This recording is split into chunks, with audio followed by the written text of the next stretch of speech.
ॐ त्र्यम्बकं यजामहे सुगन्धिं पुष्टिवर्धनम् उर्वारुकमिव बन्धनान् मृत्योर्मोक्षेयमामृतात्।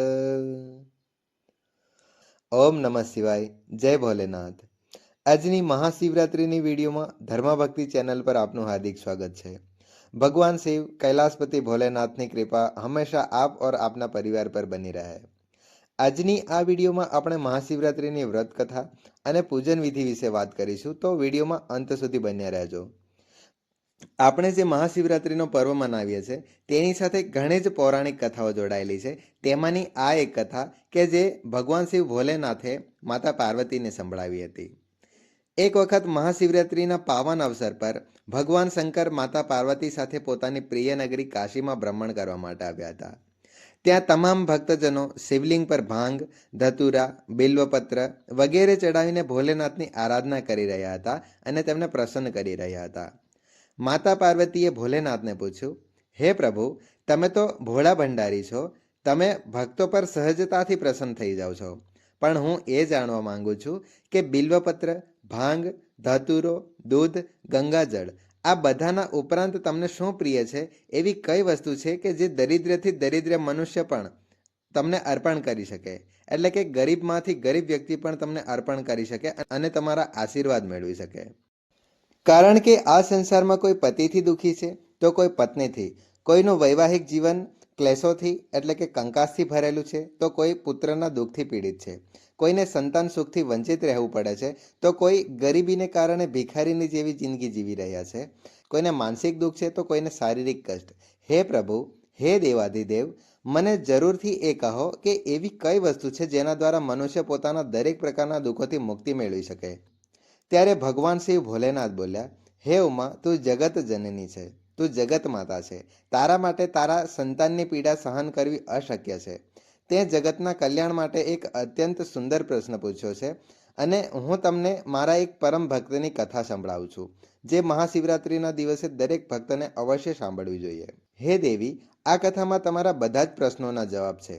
હા, મને ભક્તોનો ભાવ અતિ પ્રિય છે, છતાં પણ હું તમને આ એક કથા સંભળાવું છું. સતયુગમાં આ કાશીપુરીમાં શિવ શર્મા નામનો એક મહાદરિદ્ર બ્રાહ્મણ રહેતો હતો. તેના 7 પુત્રો અને એક પત્ની હતી. બ્રાહ્મણની પત્ની પણ તેને સન્માન ન આપતી હતી. તેના 7 પુત્રો દુષ્ટ સ્વભાવવાળા, મૂર્ખ અને બેફામ હતા. તેઓ પોતાના માતા પિતાનું પણ સન્માન નહોતા કરતા અને તેમનું કહેવું પણ કદી સાંભળતા નહોતા. તેઓ હંમેશા પરસ્પર ઝઘડતા જ રહેતા હતા.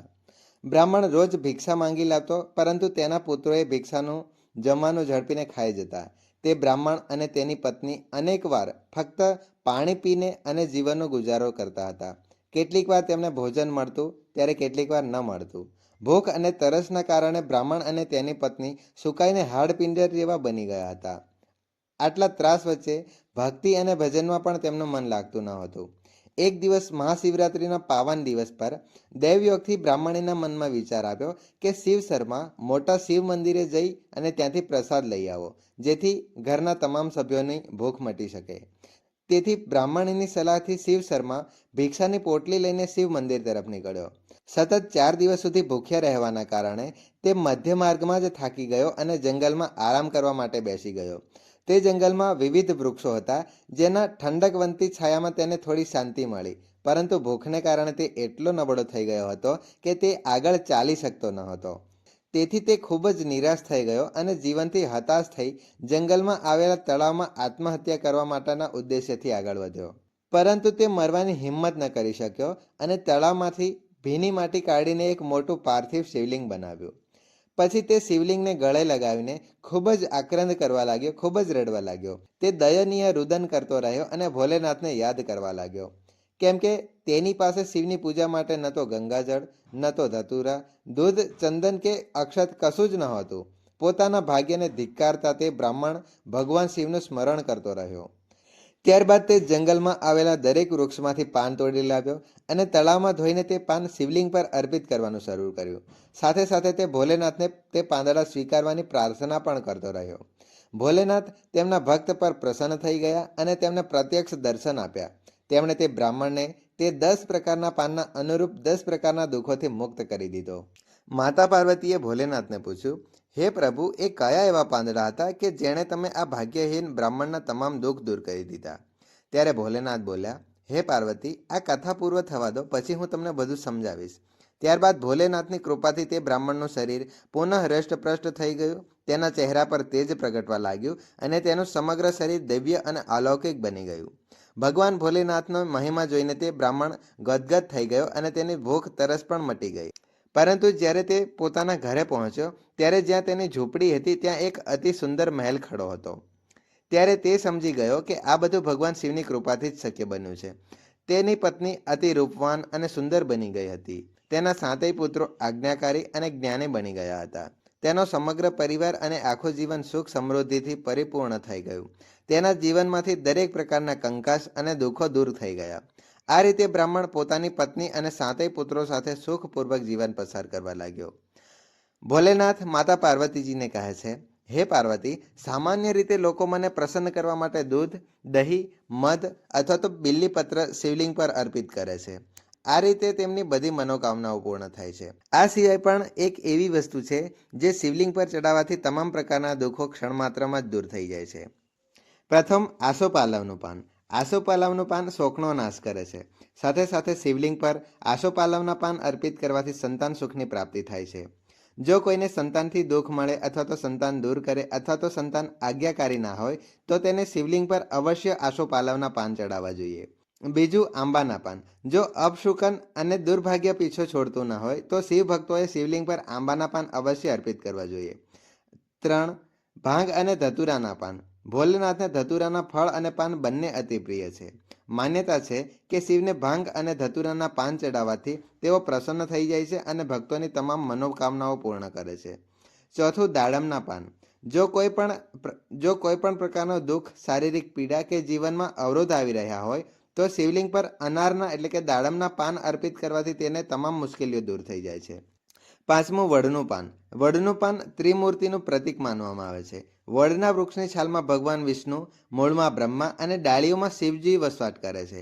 તેથી વડના વૃક્ષને શિવનું પ્રતીક પણ માનવામાં આવે છે. આ કારણસર વડના પાન ભગવાન શિવને અવશ્ય અર્પિત કરવા જોઈએ. આટલું કરવાથી દુર્ઘટનાઓ અને અકાળે થતા મૃત્યુથી રક્ષા થાય છે.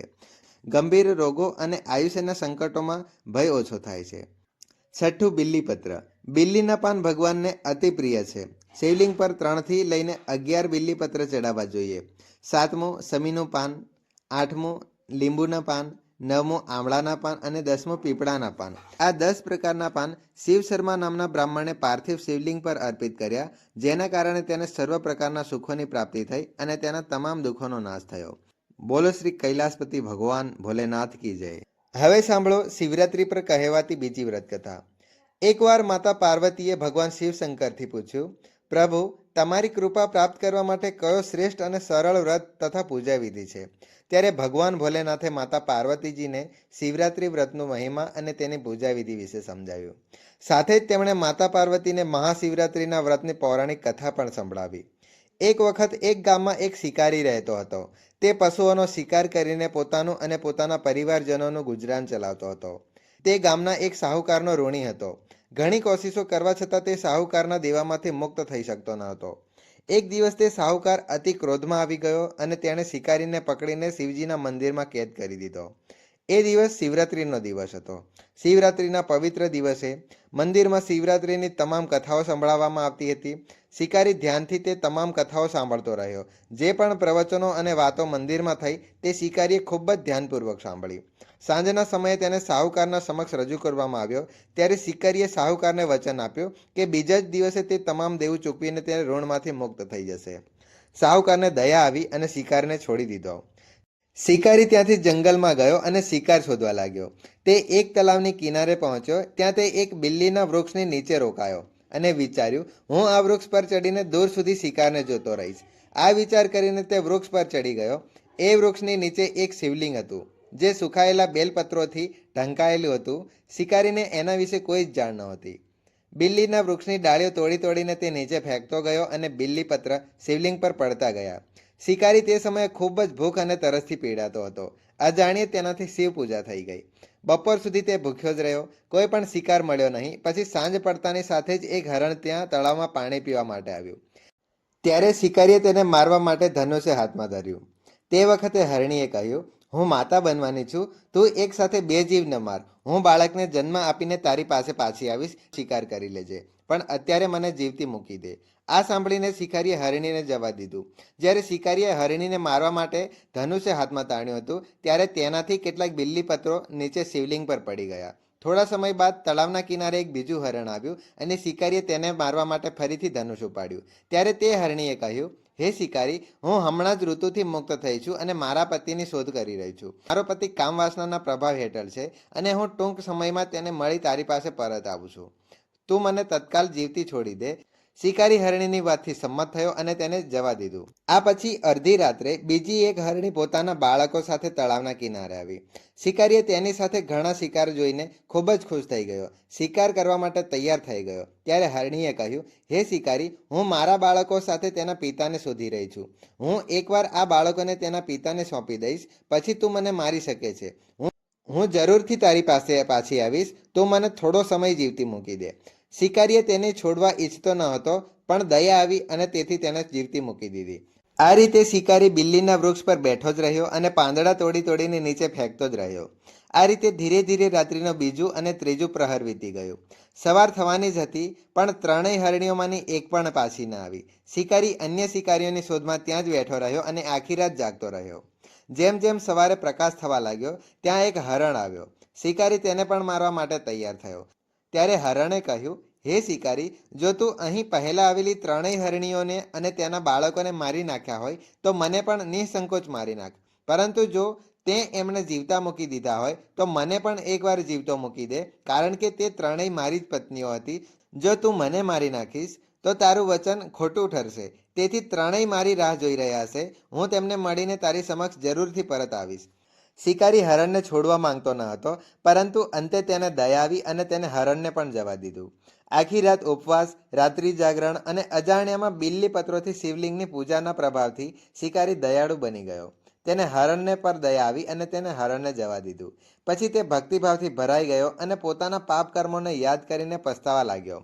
તેટલામાં જ તેણે જોયું કે હરણનું સમગ્ર પરિવાર તેના સમક્ષ આવી ગયું અને તેઓ પોતાના શિકાર તરીકે શિકારીને સમર્પિત કરી રહ્યા હતા. આ જોતા જ શિકારીની દયાથી ઓતપ્રોત થઈ ગયો અને રડવા લાગ્યો. શિકારીએ હરણના પરિવારજનોને જીવનદાન આપ્યું અને તે પોતે હિંસા છોડીને દયાના માર્ગે ચાલવા લાગ્યો. શિવજીની કૃપાથી તે શિકારી અને તમામ હરણોને મોક્ષની પ્રાપ્તિ થઈ.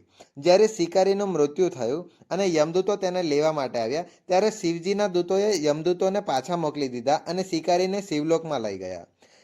શિવજીની કૃપાથી એ શિકારી પોતાના આગામી જન્મમાં રાજા ચિત્રભાનુ તરીકે જન્મ્યો.